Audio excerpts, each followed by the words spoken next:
Tonight on Going Ringside, we are joined by arguably the top female wrestler on the planet right now. We're talking about WWE megastar Tiffany Stratton, what she has to say about being at the top of SmackDown Women's Division.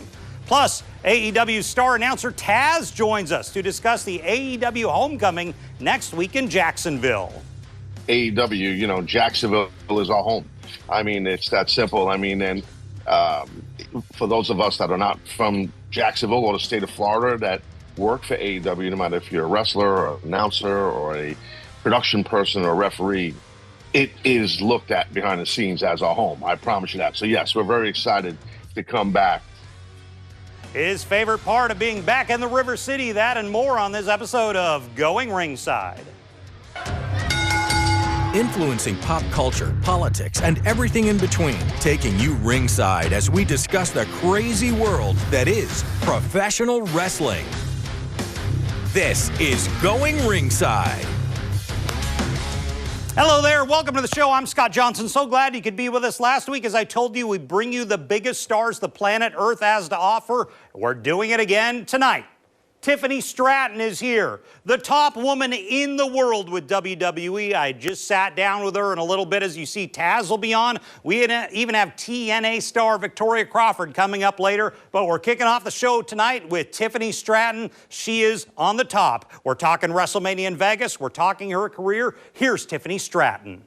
Well, we're excited to be joined on the show now by Tiffany Stratton. Tiffany, thank you for joining us on the show today. Hello, thank you for having me. Well, WrestleMania returning to Las Vegas. The kickoff begins now. Talk to me about it. Are you excited to be going back to Las Vegas? This is a big second year in a row there. Oh, yeah, I am super excited. Last year was my first ever WrestleMania, and it was in Las Vegas. So I feel like this is kind of special to me. I wrestled Charlotte Flair, as we know, at WrestleMania, and I also beat her. So I'm excited to go back. I feel like Vegas is the perfect spot to host something like this. WrestleMania is like the Super Bowl for wrestling in WWE. And I feel like there's something for everybody in Vegas. We have NXT there. We're going to have Raw and SmackDown there. There's going to be after parties, watch parties, all along the strip. So I'm super excited to go back, and I feel like the fans are also super excited. As far as your last WrestleMania, you had one of the most iconic, maybe the most iconic WrestleMania entrance I think I've ever seen, with the Barbie-themed entrance. How did that come to creation?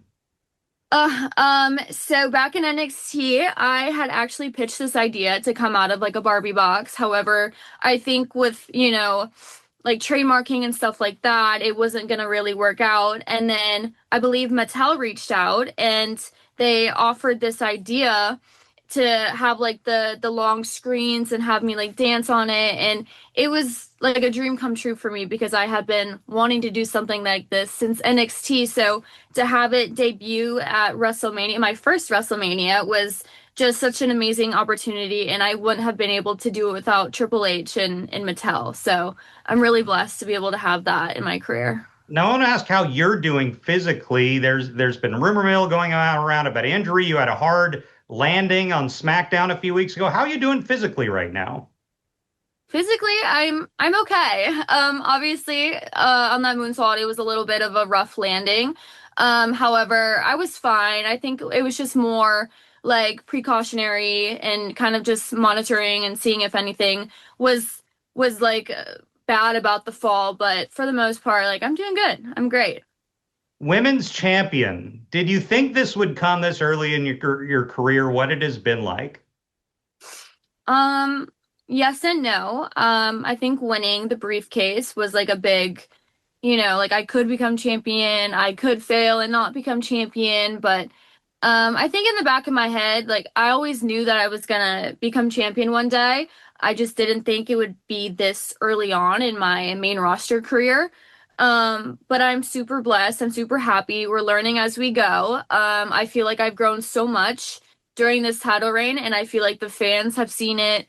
And I can't wait to grow even more with this title. Hopefully I'm one of the longest reigning champions. A lot of viewers who see you as kind of a Barbie girl. Right now you're dealing with people like Jade Cargill, Nia Jax. I mean, it looks like just visually it can look like a mismatch, but you make it not that way. Can you talk to me about the dynamic of, facing women like that?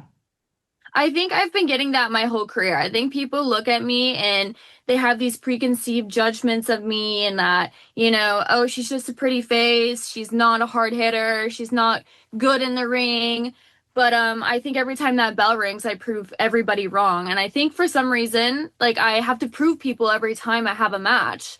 So every time I feel like I try and do that, and I try and prove people wrong every single match that I have. And I've already beaten Jade Cargill. I've already beaten Nia Jax. So in this triple threat this Friday, I'm going in super confident and ready. Now, you had a lot of drama. You mentioned the Charlotte Flair beating Charlotte Flair last year. There was a lot of very personal things said in the lead up and going into that match. And what was that like? Was that difficult?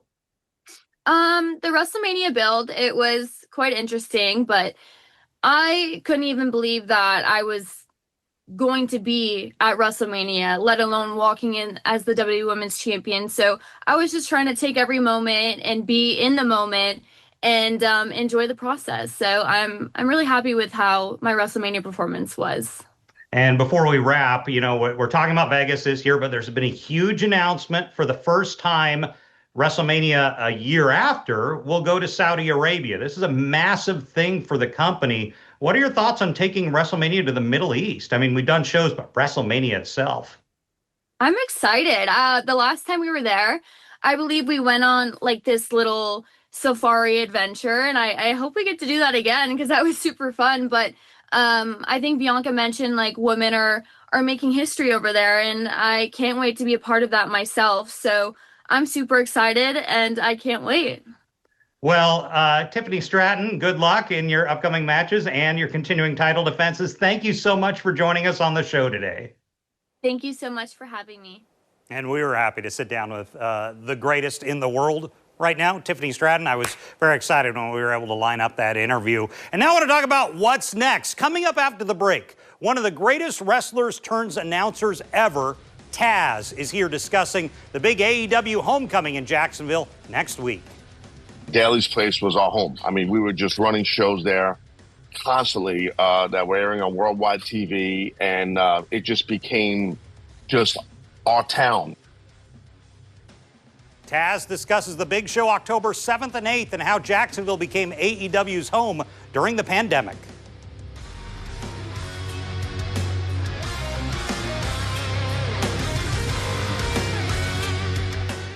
Welcome back. And, there's times on the show when I mark out, because I'm kind of an old man here, and I get guys from my generation, one of the biggest stars ever. Taz is joining us. Great wrestler in the day, super announcer for AEW, and he's here because AEW is returning to our area next week. Put it on the screen, the big AEW homecoming down at Daly's Place. October 7th for Dynamite, Wednesday, October 8th for Collision. I'm like, give us your best voice, and that would be Taz. I just sat down with him on what Jacksonville fans can expect when AEW comes home. Well, we're excited to be joined on the show today by the legend himself. Taz is here. Taz, thanks for joining us today. I appreciate it very much, Scott. Thanks for having me.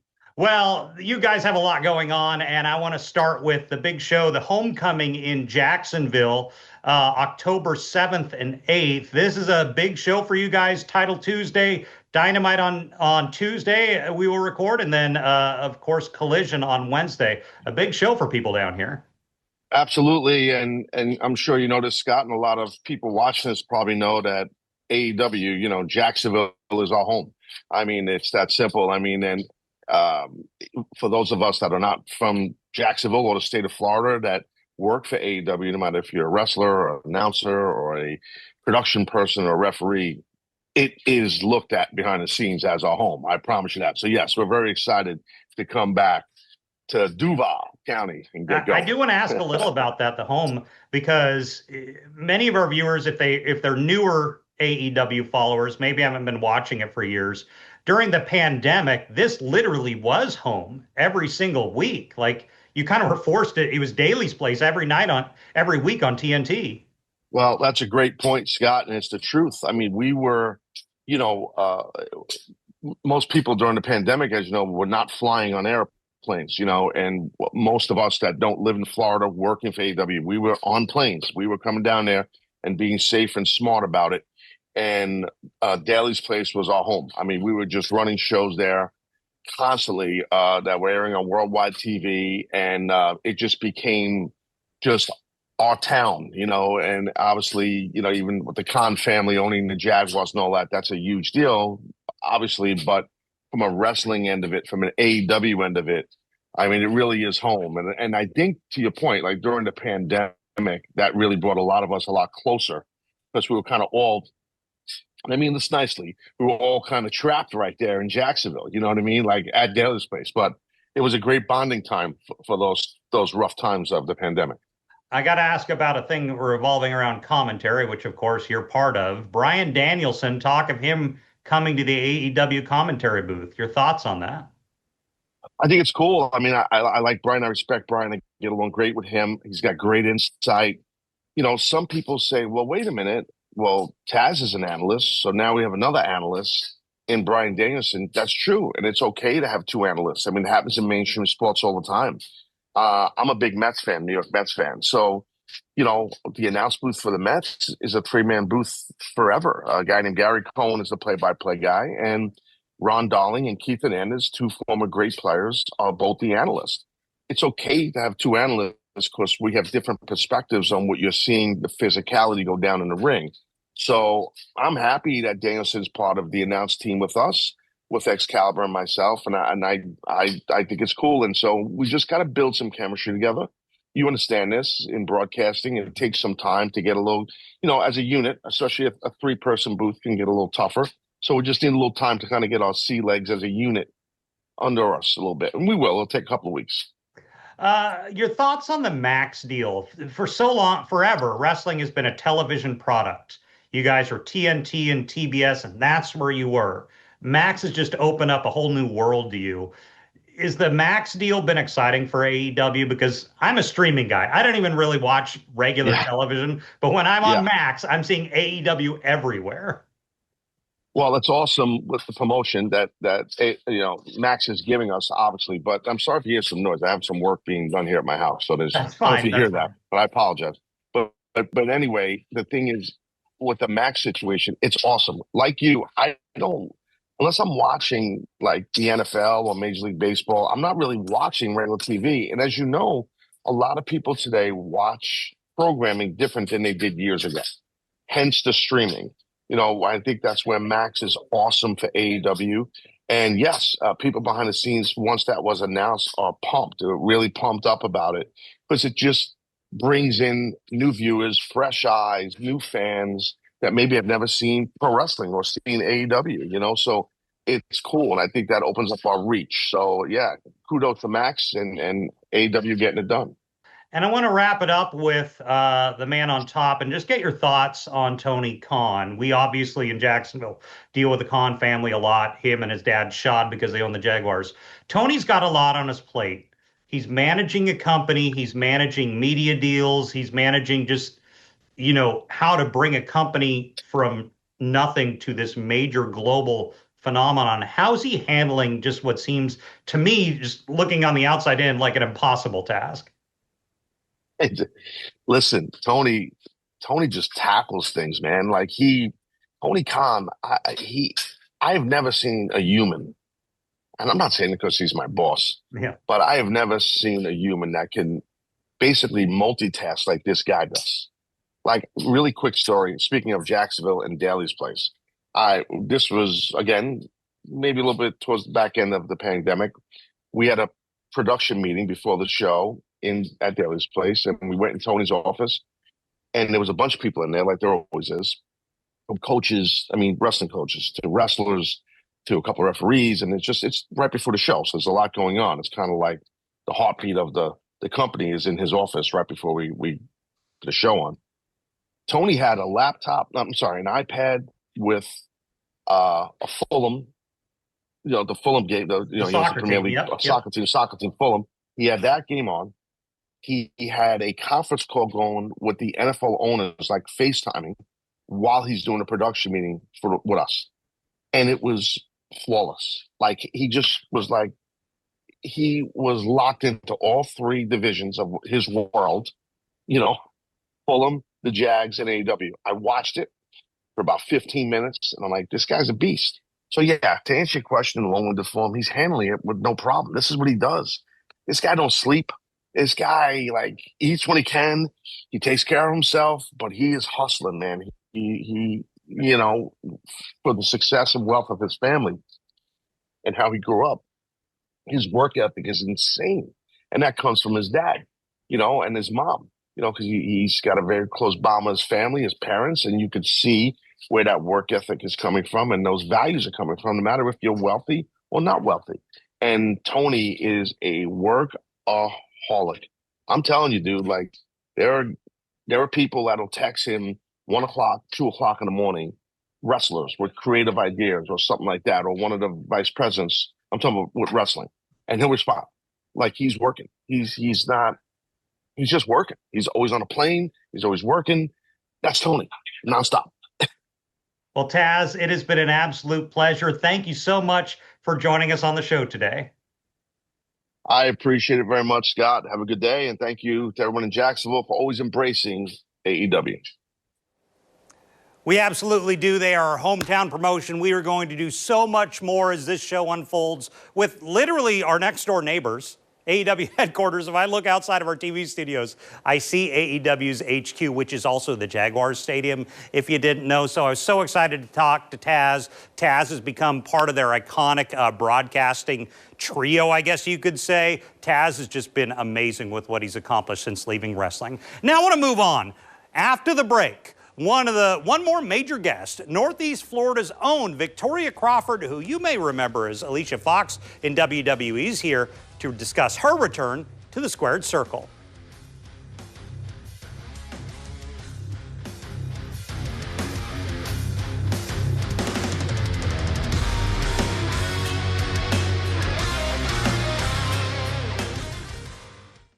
Welcome back. And I want to bring in a friend of the show who you probably recognize as a very familiar face. You're like, isn't that Jacksonville's own Alicia Fox? Well, it's actually Jacksonville's own Victoria Crawford. She goes under her real name now since leaving WWE, and she's back with now TNA. We've had all the major promotions on this show when we figured we'd bring in TNA. Now that Victoria from Northeast Florida is back in their company. And now I want to close out the show with a woman. If you haven't watched her online shows, you may not have seen a lot, but if you're from Jacksonville, you may know her. Victoria Crawford, formerly Alicia Fox back in the day. Victoria, rather, sorry. Thanks for joining us. And you may know because she graduated up the road in East High School back in the day. So if our viewers don't know, you stepped away from wrestling for a while, and now you're back in it with TNA. How is TNA going? You're at the top. You're all over the place. TNA is spectacular. It's great.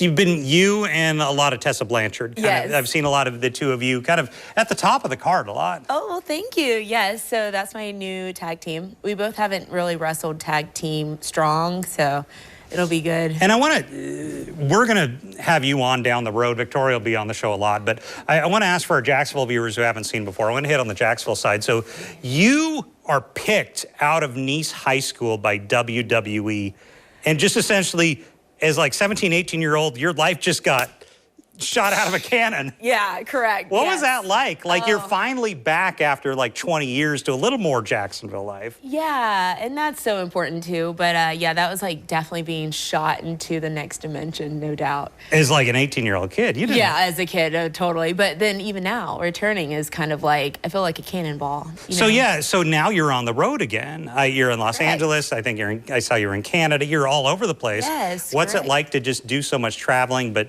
kind of manage that home life here in the River City? Oh, it's good because I think from the experience, I can figure out where the balance is. You know, like you're on the road, yes. You're living in a suitcase, yes. But my home life here keeps me pretty grounded. So I'm so grateful for Jacksonville. Yeah, but, yeah, but being on the road is really nostalgic. It is? It's nostalgic. Like I really... Because all your 20s were on the road. It was on the road. Yeah. But then having that break, like you were saying, was really important because I kind of... you know, I think that distance makes the heart grow fonder. I'm not good with cliches. Yeah, but that's a good one, yeah. Yeah, it really, it really brightened up my spirit. So what can we look for coming up on TNA? It's you and Tessa Blanchard, kind of the two kind of heelish women on the card, really. That's correct. We've got a reputation. Yeah. Positive, don't worry.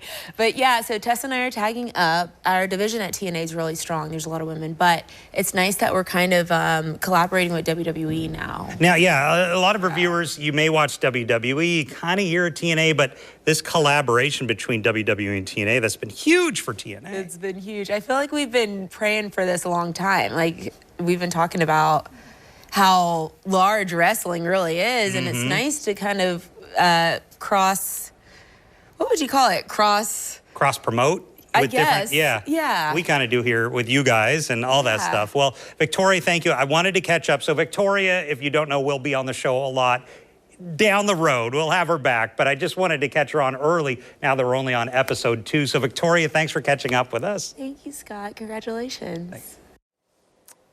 So that interview was recorded like 2 days before TNA invaded NXT, which you're going to see if you're watching this Tuesday in just a few minutes, what the fallout from that is. You may see Victoria as part of that invasion. We'll be watching and we'll be right back. Welcome back. So I want to thank Tiffany, Taz, and Victoria. We had a packed show. Before we go, though, put it on the screen. I want to talk about some local friends of ours and an indie wrestling promotion. And they're hosting open tryouts on October 12th. This is CCW over at the Stomping Grounds on Chatham Street in Jacksonville. If you want to get into wrestling, look on your screen, October 12th, doors open at 330 551 Chatham Street. And before we go, as always, Going Ringside, our YouTube channel, youtube.com/@GoingRingside. Click the subscribe. We put all our interviews there, all our coverage stuff you will not see here on the television show. And you can click that QR code with your phone right now. It'll take you right to the channel. Make sure you click that subscribe button. Thanks for watching. NXT is next. We'll see you back here next time.